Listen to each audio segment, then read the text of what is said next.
I used to be so obsessed with looking like somebody else. I was definitely heavily influenced by like the type of things that I saw online and in social media at that time. I just felt so isolated from that. Like I didn't meet those standards. I mean, if you look at everyone else and what they're doing and they look better than you, of course you're going to want to do it the same thing. Social media is more than just entertainment. It shapes the way we see ourselves. Beauty standards aren't just in magazines anymore. They're in our feeds, in our filters, and in the algorithms that decide what we should admire. But how does this happen? Psychologists and media theorists have long studied how mass communication influences behavior. Superpeer theory explains how social media acts as a best friend, setting the standard for what's desirable. Social cognitive theory reveals how we learn by observing and imitating influencers. And propaganda theory highlights how platforms and brands push idealized beauty for engagement and profit. Understanding these frameworks allows us to critically examine the role of social media in shaping beauty standards. So what happens when these forces go too far?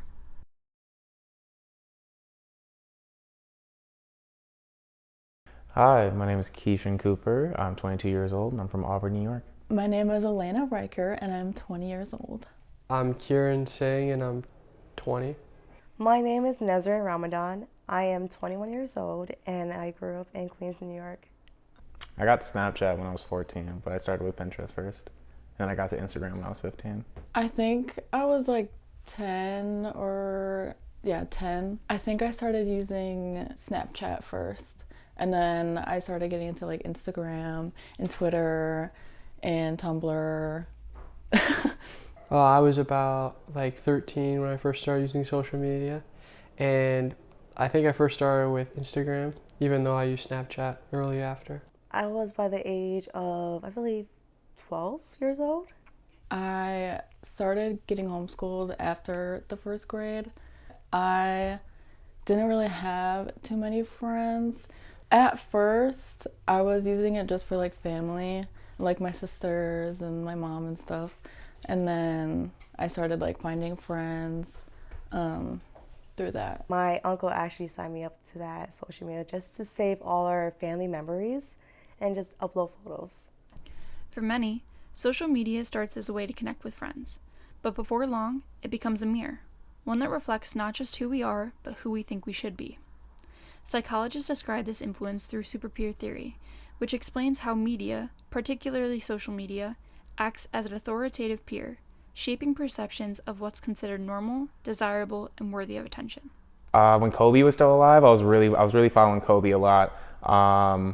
Just Mamba mentality. I guess I really liked like Kobe as an influencer and as like a person just because I felt as though that I resonated with him. Like he had a lot of the things that I wanted to be. He had that hard work and dedication, and then he also had like the fame to go along with it. Like he was an NBA champ, All Star. He had his own shoe deal. Like everyone had so much respect. You know, you shoot a piece of paper into a garbage bin, you yell Kobe. It's just like I wanted to have that like type of notoriety when I was a kid. I did follow like the alpha bro, fitness influencer type guys when I was younger, but I think that came from a place of insecurity as a young man, you know, trying to find myself and my place in the world. Through like Instagram and like Musically and like Tumblr and stuff, I started finding like more like emo style. Someone who I did used to look up to a lot was Melanie Martinez. It felt like I knew her in real life. Like I was a crazy fangirl. I would like copy her outfits and like she definitely inspired me a lot to like get out of my comfort zone. I never wanted to look like myself or like be myself. I feel like back then I wasn't even worried about like looks. I was more worried about just like sports. I wanted to look like Neymar. It's like a soccer player.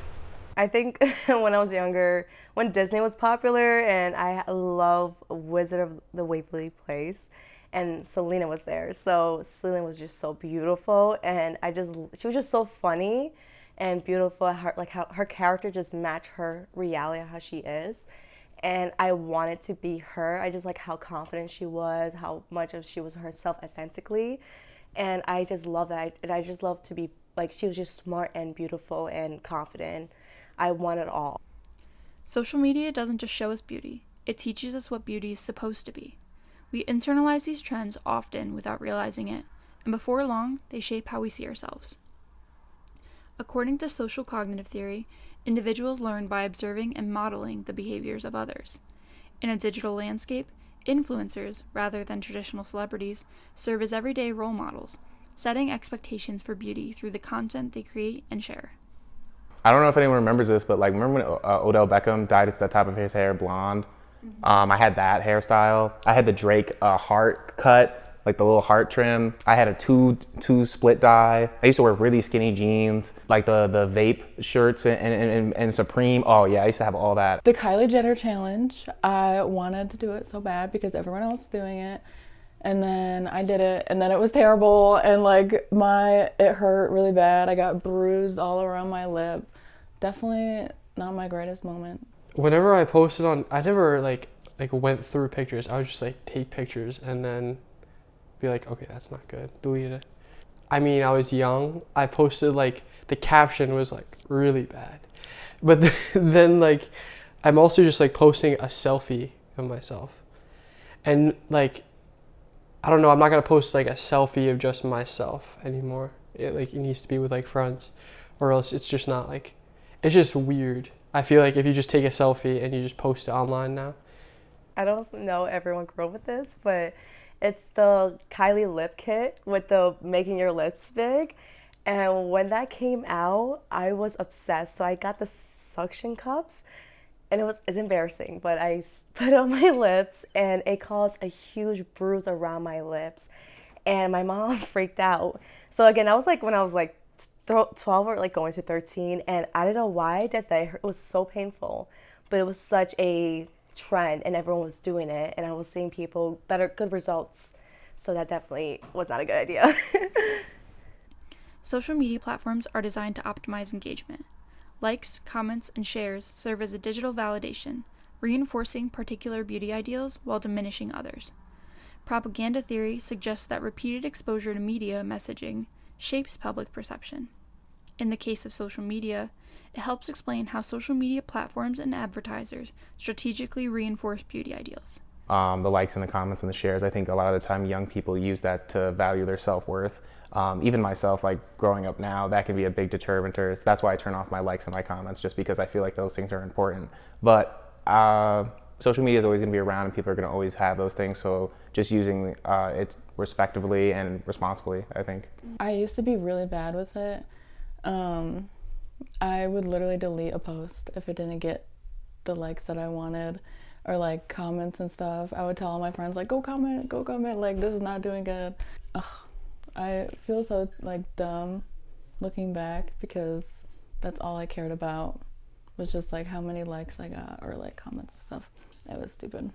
Well, of course, if you get more, you're just like, okay, well, more people like this than compared to like a different post maybe you had.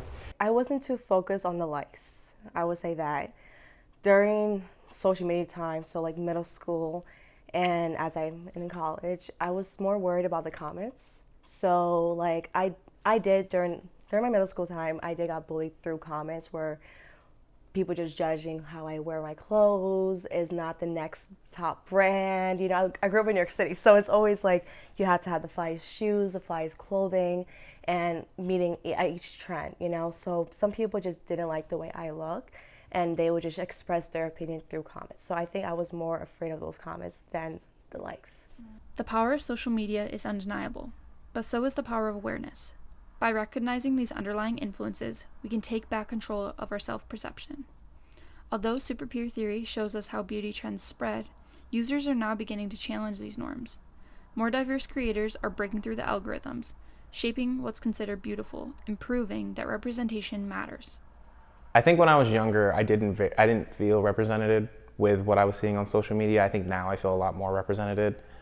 Just because when I was younger, obviously it takes a little while for social media to get who you are as a person and start to understand what you like. But I also just don't think there was a lot of creators or influencers at the time when I was younger who looked like me or had the same views as me. Whereas like now in the new digital age, I feel like a lot more people are online, a lot more people my age are starting to become those influencers, and we're starting to take over like generationally wise. So I think like, yeah, I feel more represented now. Looking at these platforms, I've noticed there was less hijabi women looking like me, or even just modest clothing wears, it was always like showing skin and having that body type. And that caused a lot of fear in me and wanting to fit that body type, to wear those clothes, to show more skin. And I just didn't see women like me where they can represent beauty in different other ways, you know. And it definitely showed like it also shows it's your choice, it's your own identity. I mean, it's definitely beautiful to see someone who's shredded to the gills and has an amazing physique, but it's also as beautiful to see somebody who is on a cheat day, you know, guzzling down pizza. You know what I mean? Those are the two realistic aspects of someone's body, and whether or not you are ripped, you're still beautiful as someone who is not as in shape.